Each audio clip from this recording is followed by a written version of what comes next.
Attention. Inspector Ruby Thakur आ गई है inspect करने आपकी नेक प्रॉब्लम को आज।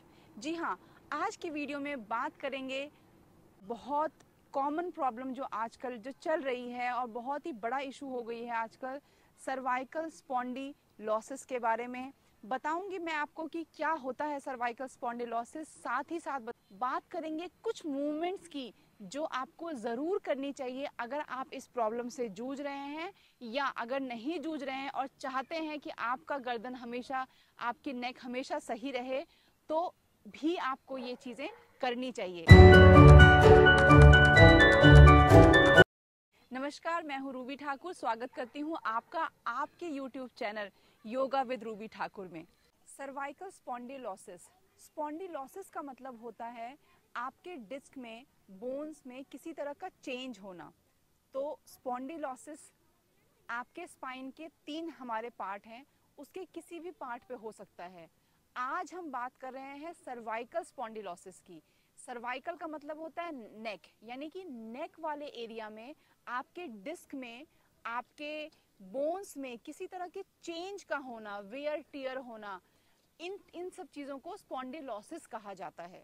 और आपको बता दूं जानकारी के लिए कि ज़्यादातर कॉमनली आपको जो स्पॉन्डिलोसिस है वो प्रॉब्लम आती है, एक तो एज, जब आपकी एज बढ़ती है तो ये प्रॉब्लम, यानी कि आपका एक तरह से डिस्क में, बोन्स में जो थोड़े बहुत चेंजेस होते हैं हमारी उम्र की वजह से, उसकी वजह से आपको स्पॉन्डिलोसिस होता है। ये जो प्रॉब्लम है ये 30 के बाद, 40 के बाद और 60 के बाद 85% लोगों में पाया गया है कि 60 के बाद स्पॉन्डिलोसिस हो जाता है। आप कैसे पता लगाएंगे कि आपको स्पॉन्डिलोसिस है? कभी कभार ऐसा भी होता है कि स्पॉन्डिलोसिस होता ज़रूर है, सर्वाइकल स्पॉन्डिलोसिस, लेकिन आपको कोई सिम्टम्स नहीं आ रहे होते, कोई पेन ऐसा नहीं होता जिससे आपको पता चल पाए। तो अगर आप कभी एक्सरे करवाएं, कभी आप अपने नेक का एक्सरे, एमआरआई करवाएंगे तो उसमें आपको पता लग सकता है, उसमें दिख जाता है कि आपको स्पॉन्डिलोसिस है। लेकिन इसके जो लक्षण हैं ये कुछ ऐसे होते हैं जैसे कि सर दर्द होना, नेक में स्टिफनेस होना, ये वाला हिस्सा दर्द करना, यहाँ तक कि ये जो नर्व जब आपकी पिंच होने लग जाती है, जो यहाँ से आपकी नेक की नर्व से निकल रही है और आपके हाथ और लिम्स, आपके पैरों में जो जा रही है, जब वो नर्व्स पिंच होती है तो उसका असर आपके हाथ पैर की मूवमेंट पे, कमर दर्द, पैरों में दर्द, पैरों की उंगलियों में दर्द, ये सारे इश्यूज आपको होने शुरू हो जाते हैं।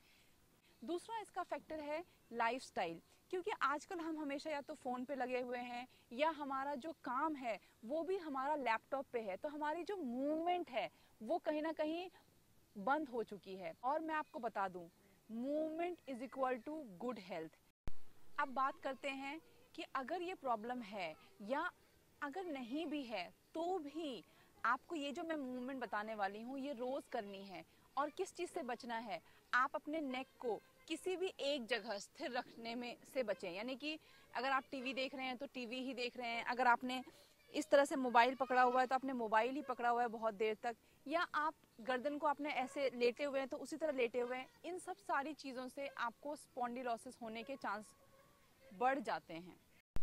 और आपको स्पॉन्डिलोसिस है ये जानने का एक और तरीका है। कैसे आप इंस्पेक्ट करेंगे कि आपको स्पॉन्डिलोसिस है? आप अपनी गर्दन को मूवमेंट देके देखें, राइट, लेफ्ट, ऊपर, नीचे, साइड्स, और हर तरफ से घुमा के देखें कि कोई एक्शन है ऐसा जिसको करने से आपको ऐसा लग रहा है कि कोई चीज़ रोक रही है, या फिर कहीं पेन ट्रिगर हो रहा है, या फिर जब आप काम कर रहे होते हैं तो क्या थोड़ी थोड़ी देर में आपको नेक के साइड में पेन हो रहा होता है, या आपके पीछे बैक पे पेन सा आ रहा होता है। ये सारी चीज़ें हैं जो आपको बता रही हैं कि आपको सर्वाइकल स्पॉन्डिलोसिस है। अब बात करते हैं कि इसका इलाज क्या है। दुख की बात यह है कि इसका कोई पर्टिकुलर साइंस ने इलाज नहीं निकाला कि आपने ये दवाई खा ली या ये करवा लिया तो आपका काम डन हो गया। जी नहीं। पर अच्छी बात यह है कि इसका सबसे ज़्यादा इफ़ेक्टिव इलाज है नॉन सर्जिकल, यानी कि आप अपनी मूवमेंट से, आप अपने एक्टिव लाइफस्टाइल से इन सब प्रॉब्लम को बहुत हद तक काबू में रख सकते हैं। जब आपको ये प्रॉब्लम हो तो आपको डॉक्टर कहते हैं फिजियोथेरेपी पे जाओ, आप ये मूवमेंट करें, ये ना करें, इसका ध्यान रखें। मैं आपको बता रही हूँ, जो मैं आपको मूवमेंट बता रही हूँ, एक तो ये मूवमेंट करें, आपको ज़रूर राहत मिलेगी। अगर उस समय पर्टिकुलर उस समय आपको बहुत दर्द है तो प्लीज़ बहुत ध्यान रखें हर एक मूवमेंट को करते समय, कौन से मूवमेंट आपको ट्रिगर कर रही है उसको ना करें। देखा गया है कि जो लोग एक्टिव लाइफस्टाइल में रहते हैं और एक्सरसाइज रेगुलर करते हैं उनको ये प्रॉब्लम ज़्यादा नहीं आती है। लेकिन जो लोग लेथार्जिक हैं या फिर उनका लाइफस्टाइल ही ऐसा है, उनका वर्क लाइफ ही ऐसी है कि उनको चेयर पे बैठना है, सिस्टम पे काम करना है, उनको ज़्यादातर ये प्रॉब्लम आ जाती है। तो करें ये 5 मूवमेंट अपने डेली बेसिस पर। पहला मूवमेंट क्या है, आपको अपने नेक को पहले तो सीधा करना है। यानी कि हमें ऐसा लगता है कि हमारा नेक सीधा है, बट ऐसा होता नहीं है। तो किन चीज़ का ध्यान रखना है, अपने आई लेवल पे देखें, यानी कि जहां आपकी आंखें सीध में आंख के लेवल पे देखना है आपको, ठीक है। फिर अपने चिन को ना ऊपर करें ना नीचे करें, इस तरह से लगा कर देखें, पैरेलल होना चाहिए जमीन के, ठीक है। और ये जो आपकी नेक है, मैं साइड से दिखाती हूँ, आपकी जो नेक है वो ऐसे गर्दन से आगे तो नहीं है, इसको जरा पीछे लें, लेवल पे लें, ठीक है। और जब आप ये मेंटेन कर लें, इसके बाद बैक को स्ट्रेट रखते हुए पहली मूवमेंट में आप सांस को भरें और सांस को छोड़ते हुए एक साइड पूरा अपनी गर्दन को ले जाएं। ध्यान रखें, अगर इस समय आपको पेन है तो ज़्यादा प्रेशर नहीं देना है, जितना आप मैक्सिमम जा सकते हैं उतना ही जाएंगे। कुछ 5-6 सेकंड के लिए वहाँ रुकें, इतना जाना है साइड कि आप पीछे अपने लेफ्ट देख पा रहे हैं, ऐसा। फिर वहाँ से सांस भरते हुए वापस सेंटर आना है और सांस को छोड़ते हुए दूसरी साइड गर्दन को ले जाएं। यहाँ पे लोग गलती क्या करते हैं, गर्दन हिलाने में फटाफट सोचते हैं कि ऐसी मूवमेंट दे देते ना, आपको अपनी ब्रीदिंग के साथ धीरे धीरे अपने मूवमेंट को देना है। और दूसरा ध्यान रखें कि जो आपने चिन को पैरेलल किया था उसको पैरेलल मेंटेन करें, ये नहीं कि वो गर्दन नीचे हो गई या ऊपर हो गई, इसका ध्यान रखें, ये नहीं करना है आपको। तो सांस छोड़ते हुए दूसरी साइड देखें, ठीक है। फिर सांस भरते हुए सेंटर आएंगे, अपने कंधों का ध्यान रखें कि कंधे ऊपर तो नहीं जा रहे, उसको धीरे से नीचे करें, उसको रिलैक्स रखें। फिर एक्सेल करते हुए ऐसा 6 से 8 बार इस मूवमेंट को करना है आपको। और हर तरफ जाकर, यानी कि राइट जाकर लेफ्ट जाकर आपको दोनों साइड कुछ सेकंड्स के लिए रुकना है। और जब आप रुके तो नॉर्मल सांस लें उस समय। अब करते हैं दूसरी मूवमेंट। दूसरी मूवमेंट में आपको अपने चिन को धीरे धीरे ऊपर ले जाना है, ऐसे, और ये सांस भरते हुए, सांस छोड़ते हुए धीरे धीरे चिन को चेस्ट की तरफ लाएं और पीछे वाले हिस्से को स्ट्रेच करें, ठीक है। सांस लेते हुए पीछे जाएं, सांस छोड़ते हुए आगे। अब यहाँ बहुत ध्यान रखना है, जिनको किसी भी तरह का चक्कर जैसे महसूस होता है, जैसे ऊपर नीचे करने में, तो आप अवॉइड करें। बताना चाहती हूँ कि मैं एक मेडिकल योगा थेरेपिस्ट हूँ और मैं ट्रीट करती हूँ cervical, lumbar and knee issues non surgical तरीके से। बट ये चीज़ें ऑनलाइन सिखाई नहीं जा सकती, इसके लिए ऑफलाइन कंसल्टेशन ही इम्पॉर्टेंट है और ऑफलाइन ही ट्रीटमेंट हो सकती है। अगर आपको लगता है कि आपको ज़रूरत है ट्रीटमेंट की, नॉन सर्जिकल ट्रीटमेंट की, सर्वाइकल, लंबर या नी से जुड़े हुए, तो आप मेरे साथ कनेक्ट कर सकते हैं नीचे दिए हुए नंबर पे, या मुझे मेल भी कर सकते हैं अपनी प्रॉब्लम। अगर आप दिल्ली एनसीआर में हैं तो प्लान कर सकते हैं कंसल्टेशन को और आप मेरे पास आके ट्रीटमेंट ले सकते हैं। ये ट्रीटमेंट 7 से 10 दिन, कभी कभी 15 दिन या 1 महीने का होता है। तो उसमें आपको ऑफलाइन ही फैसिलिटीज़ दी जा सकती है, ऑनलाइन ये पॉसिबल नहीं है। बट अगर आपको सीवियर इशू नहीं है और सिर्फ नॉर्मल स्टिफनेस रहती है नेक में, तो ये जो चीज़ें मैंने आपको बताई हैं, ये चीज़ें आपको करने से ज़रूर आराम मिलेगा। और अगर ये चीज़ आप वैसे भी करते रहें तो जो प्रॉब्लम आनी है वो नहीं आएगी। नेक को पीछे ले जाना है, सांस भरते हुए, सांस छोड़ते हुए आगे लेकर आए। इनहेल, सांस भरे पीछे, सांस छोड़ते हुए आगे। इसको भी 6 से 8 बार ब्रीदिंग के साथ मूवमेंट दें नेक को, ठीक है। फिर गर्दन सीधी कर लें। नाउ तीसरी मूवमेंट में हम स्ट्रेच कर रहे हैं अपने ये ट्रापीजियस एरिया को स्ट्रेच करना चाहते हैं। ट्रापीजियस एक पीछे बहुत बड़ी मसल्स है हमारी। ये जो मैं नाम ले रही हूँ ये हमारी नेक की बहुत इंपॉर्टेंट मसल्स हैं जो एक तरह से नेक को सपोर्ट करती हैं, संभाल के रखती हैं। तो इन्हीं में जब आप इनका यूज़ नहीं करते हैं और ये एक ही कंडीशन में रहती हैं तो धीरे धीरे वीक होने लग जाती हैं। जब आप मूवमेंट देते हैं तो ये स्ट्रेंथन होती हैं, इसकी स्ट्रेंथनिंग की एक्सरसाइजेस होती हैं। ठीक है, ये एक्सरसाइजेस हैं जो इनको मोबिलिटी देती हैं, स्ट्रेच करती हैं, इनमें से टेंशन को रिलीज करती हैं।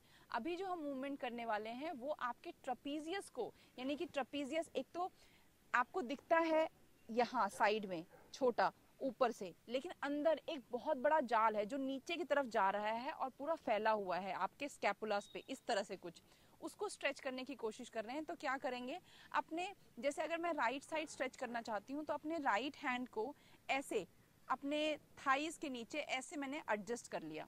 अब लेफ्ट हैंड सर के पीछे कैसे ले जा रही हूँ, इस तरह से देखें। और अब अपने हेड को नीचे की तरफ, यानी कि नीचे नाभि की तरफ, समझ लीजिए कि मैं नाभि की तरफ अपने नोज को लगाना चाहती हूँ, तो उस डायरेक्शन में अपने नेक को ले जा रही हूँ ये। तो अब जो मसल यहाँ स्ट्रेच हो रही है वो आपकी ट्रापीजियस को स्ट्रेच करने में हेल्प कर रही है। थोड़ी देर रुकेंगे। अब ऐसे में तो ये नहीं करना है आपको कि आपने साइड कर लिया, क्योंकि अगर आपने साइड कर लिया नेक को तो फिर वो डिफरेंट मसल है जो आप स्ट्रेच कर रहे हैं। अभी आपको नीचे की तरफ लेना है, इसको नीचे की तरफ। ये थोड़ी देर रुकें, कुछ 30 सेकेंड्स के लिए कम से कम, और फिर धीरे से रिलीज करें। ठीक है, इसी तरह दूसरी साइड भी करेंगे। इसको एडजस्ट करेंगे, पीछे सर के ऊपर हाथ रखा, अपने नोज को नाभि की तरफ, नेवल की तरफ हम ऐसे ले जा रहे हैं। तो कुछ हिस्सा आपका यहाँ पे लेवेटस स्कैपुला एक मसल आती है वो भी स्ट्रेच हो रहा है, साथ साथ ट्रापीजियस भी बहुत अच्छा स्ट्रेच हो रहा है इससे। थोड़ी देर रुकेंगे और रिलीज करेंगे। नेक्स्ट मूवमेंट में भी हमारा कहीं ना कहीं लेवेटस स्कैपुला और ट्रापीजियस दोनों का कुछ हिस्सा आपका स्ट्रेच होता है। ये जो जिनको साइड में यहाँ पे बहुत स्टिफनेस फील होती है, तो आपको क्या करना है, मान लीजिए मुझे राइट साइड स्ट्रेच करना है तो राइट हैंड मैंने इस तरफ रखा ऐसे, या तो इसको आप यहाँ भी एडजस्ट कर सकते हैं या साइड में भी रख सकते हैं इस तरह से। अब लेफ्ट हैंड को मैं अपने कान के ऊपर वाले हिस्से पे ऐसे लूंगी, और ध्यान रखें कि इस समय अपने शोल्डर को ऐसे चिपकाना नहीं है कान से, ये वाला एक्शन ना करें, इसको रिलैक्स रखें। और फिर कान को शोल्डर की तरफ धीरे से ले जाएं, कान को शोल्डर की तरफ, शोल्डर को कान की तरफ नहीं ले जाना, और स्ट्रेच करें इसको। कुछ सेकंड्स यहाँ पे भी रुकेंगे, 20-30 सेकंड्स के लिए, एंड धीरे से इसको वापस लेकर आएं। इसी तरह सेम दूसरी साइड भी, या तो हाथ को एडजस्ट कर लें इस तरह, या साइड में भी रख सकते हैं। कान के ऊपर रखा हाथ ऊपर वाले हिस्से पे, कान के ऊपर नहीं, कान के ऊपर वाले हिस्से पे, और धीरे से लेफ्ट ईयर को लेफ्ट शोल्डर की तरफ स्ट्रेच किया। ये थोड़ी देर रुकेंगे यहाँ पे एंड रिलीज कर देंगे। नेक्स्ट मूवमेंट में आप ऐसा इमेजिन करें कि आपको अपने हेड को राइट साइड लेके जाना है, लेकिन एक्चुअली आप ले नहीं जाएंगे, उस इमेजिनेशन में जाएंगे और दूसरे हाथ से यानी कि राइट हैंड से इसको प्रेस करेंगे, यानी कि दोनों तरफ से रेजिस्टेंस होगा। आप इस तरह से हेड को इस तरफ पुश कर रहे हैं और उस तरफ से हाथ को पुश कर रहे हैं, यानी कि कोई मूवमेंट दिखेगी नहीं, बट ये वाली मसल्स आपकी एक्टिव हो जाएंगी। तो थोड़ी देर ऐसे पुश करना है, इधर से ये पुश कर रहा है, इधर से ये पुश कर रहा है, थोड़ी देर रुकेंगे इसमें। ठीक है, ये आपको फील होगा, दिखेगा नहीं आपको, लेकिन आपको फील होगा कि आपकी बहुत सारी मसल्स इस साइड की एक्टिव हैं, और फिर रिलीज कर दें। इसी तरह दूसरी साइड भी ऐसे लगाना है। अब आप अपने हेड को इस तरफ पुश कर रहे हैं और हाथ से इस तरफ पुश कर रहे हैं। ये आपने ये किया, पुश करा, एक्टिव कर रहे हैं मसल्स को, काम करा रहे हैं उनको, और फिर धीरे से रिलीज कर रहे हैं। नाउ नेक्स्ट मूवमेंट में भी हम रेजिस्टेंस पावर का यूज करेंगे। अब क्या करना है, आपको हेड को आगे की तरफ पुश करना है, जैसे हाथ की तरफ, लेकिन ऐसे नहीं कर देना। अपनी गर्दन को यहीं रखें, पुश करना है आपको, और अपने हाथ से पीछे की तरफ। तो आप देखेंगे कि आपकी गर्दन ना पीछे जाएगी ना आगे जाएगी, सेंटर रहेगी, बट उस रेजिस्टेंस की वजह से आपके मसल्स एक्टिव होंगे। तो उसको फील करें। ये आपने पुश किया एंड रिलीज। ये आपको कैमरे में दिखाई नहीं देगा, आप करेंगे तो आपको फील होगा। नेक्स्ट मूवमेंट में अब आप पीछे से करेंगे सेम चीज। तो आप अपने सर के पीछे दोनों हाथ को लगा लें इस तरह से, ये ऐसे नहीं करें, हाथ साइड में। अब आप गर्दन को पीछे की तरफ पुश करेंगे, हाथ से आगे की तरफ। ये आपको फील होगा ये वाली मसल्स, पीछे बैक की बहुत सारी मसल्स एक्टिव हो रही हैं। इसको थोड़ी देर रुकेंगे एंड फिर रिलीज कर देंगे। अब एक हमारे जो लेविटस स्कैपुला वाले जो मसल्स हैं, ये वाले जो लेविटस स्कैपुला यानी कि जो एलिवेट करने में हेल्प करते हैं, आप जो हाथ उठाते हैं, ये जो मसल्स यूज होती हैं, इसमें बहुत पेन हो जाता है कभी कभी। क्यों होता है ऐसा, कभी सोचा है आपने? ऐसा इसलिए होता है क्योंकि जाने अनजाने आपको पता भी नहीं चलता, लेकिन जब आप स्ट्रेस लेते हैं तो आपके जो शोल्डर्स हैं वो ऑटोमेटिकली श्रिंक करते हैं इस तरह से कान की तरफ। और जब ये श्रिंक हो रखा है तो आपके मसल्स श्रिंक हो रखे हैं और धीरे धीरे वो टाइट हो जाते हैं फिर। ठीक है, तो आपको क्या करना है, जानबूझकर कॉन्शियसली ध्यान रखें, थोड़ी थोड़ी देर में अपने शोल्डर्स को पीछे करें, पीछे करें यानी कि बैक नीचे रिलैक्स करें। ध्यान दें कहीं आपके शोल्डर कान की तरफ तो नहीं चढ़े हुए। ऐसा योगा प्रैक्टिस में भी ध्यान दें।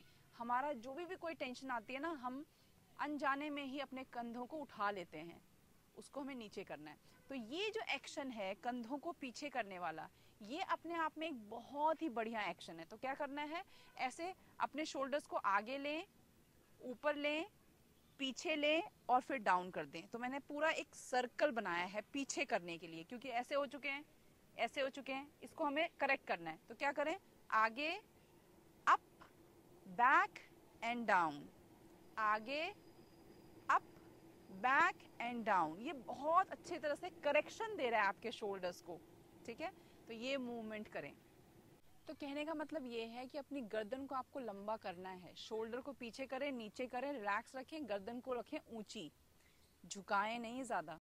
इसी तरह की एक और मूवमेंट है जो आपके स्पाइन को, आपके नेक को तुरंत सीधा करने में हेल्प करता है। वो क्या है, आप अपने हाथ को पीछे ले जाएं इस तरह से और इंटरलॉक करें और पीछे की तरफ खींचें। लोगों जिनके शोल्डर टाइट होंगे उनके हाथ कुछ ऐसे दिखाई देंगे, ऐसे उनके लिए सीधा करना बहुत मुश्किल होगा।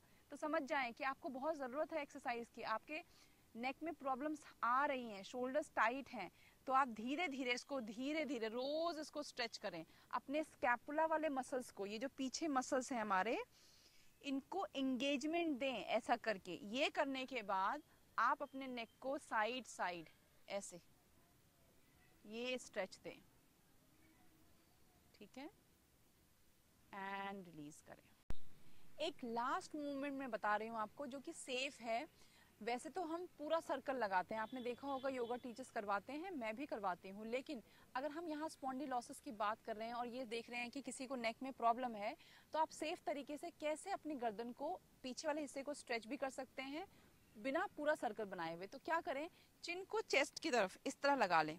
ठीक है, और पहले एक साइड यानी कि लेफ्ट साइड ऐसे ले जाएं, इसको मेंटेन करें, चिन को चेस्ट की तरफ मेंटेन करें। जब आप मेंटेन करते हुए करेंगे तो आपको फील होगा यहाँ स्ट्रेच आया। फिर इसको मेंटेन करें, चिन को चेस्ट की तरफ, और दूसरी साइड यानी कि हाफ सर्कल बना रही हूं मैं।